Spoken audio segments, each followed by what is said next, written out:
they've got to have the right attitude. I do marketing, I do PR for a living. I want someone who exudes an excitement about what they do, someone who has a passion for what they do.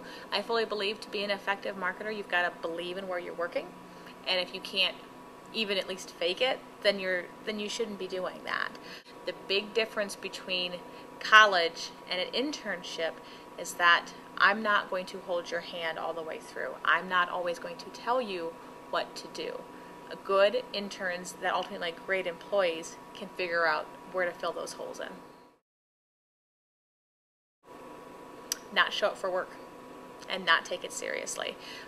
A lot of times with PR marketing interns, you're going to end up in internships that are not paid, but that doesn't mean that the employer values you any less, and that doesn't mean that they depend on you any less. My belief with interns is we give them real work that I would be doing if I didn't have someone there doing it, so therefore it is important and it does need to get done. And if I have interns who don't take it as seriously and as important as I do, I'm going to write them off. Someone who comes with their own ideas. In college, you're so used to your professors telling you what to do and what is right. And this is how you do this because of X, Y, and Z.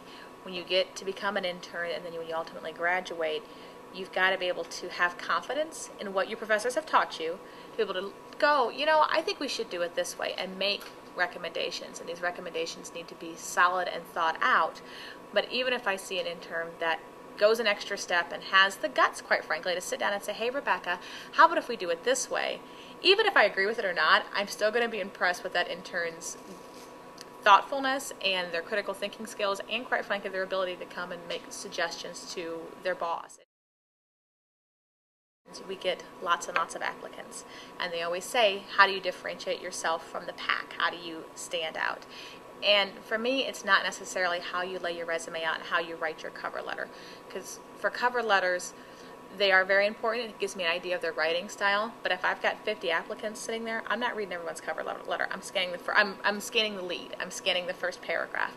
What impresses me is if an intern has the guts to pick up the phone and call me, or a potential intern, and say, hey, I applied for your internship, just checking to see where you're at in the interview process. If someone has the guts to do that, I'm going to pull the resume out and I'm going to look at them every time, because we have to be good communicators as marketer and PR people. We have to have a confidence in what we do, and a lot of these jobs are going to be, you're going to have a cold call component to it. You're going to have a calling reporters up. You're going to have that ability. So if you, as an intern, potential intern, can pick up the phone and call a professional and check on something, I'm immediately going to give you more weight than someone else who I haven't heard a peep from other than they sent me their resume.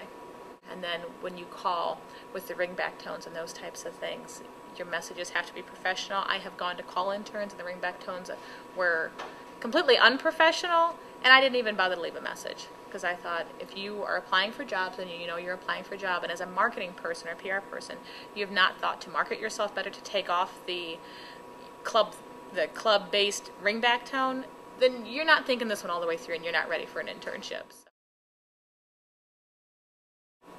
how to write a press release, how to write a news story, how to call and do an interview with someone to get information that can then go into a story. Most internships that PR students are going to get to, the base is writing. You're going to be writing newsletter articles, you're going to be writing copy for the web, you're going to be writing news releases. It's these types of things that a lot of times we don't have time to get to, but they're great things for interns to work on. So you've got to be able to take, here's so-and-so, here's the type of story we're looking to come out of it, here's their number, give them a call, and set up and do an interview for that. So the experience you guys get working for the Pulse and those types of things is very, very valuable, because I'm not going to have the time to teach you how to write a news story. I can help you fine-tune your writing skills and make your news story better, but I'm not going to teach you the basics. That's your professor's job, but I will help you improve it. But they've got to be able to do that out of the gate, or it's going to be extremely aggravating for both of us. One of the projects where I worked for a hospital before, we always did a fall event targeted towards young moms, pregnant moms, that sort of thing.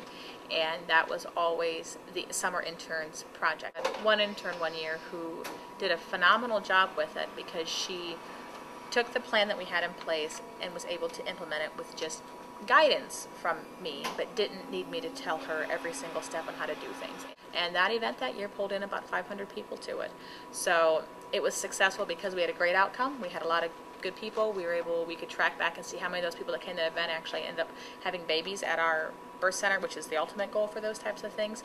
But it was also successful because it was an intern run project that it was like having another full staff member that I could turn this project over to her, and I knew that it was being done well. Don't exclude something because it's not ideally in what you think you want for your first job, because the reality is you don't really know what your career path is going to be, and you don't know how this internship can play into the next experience. So keep your mind open when really looking at internships, because another part of internships is getting that network established and getting those contacts with those people who do hire full-time employees. And so you don't know who you're going to interact with there that's going to help you get your first job out of school.